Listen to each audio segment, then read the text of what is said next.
Oh bos, selamat petang. Saya Mr. Pang. Hari ini saya nak recommend kawan-kawan kereta ni. Tahun 2012 Toyota Camry 2.5 V spec punya. Ini auto lah. Harga jual 36,800. Boleh nampak body kit sudah turun. Sebab saya tahu ini body kit bukan dia punya. Saya sendiri memakai 2.5 original punya body kit bukan macam ni Okey, kita kasih spray cat, turun body kit lah. Engine tak sama, 2 VVTi. Kalau 2.0 punya 1 VVTi aja. Dalam warna macam ni. Ya, memang original punya warna. Dia bukan hitam. Dia kuning macam ni dia.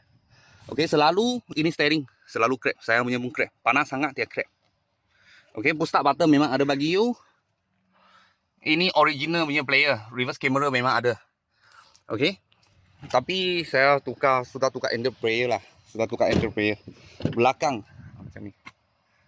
Kalau hitam ada orang cakap banyak panas lah. Kalau panas duduk dia punya seat lah, cushion lah, banyak panas. Tapi kalau warna kuning tak panas sangat. Kalau hitam memang banyak panas. Dalam lah. Okey, belakang macam ni.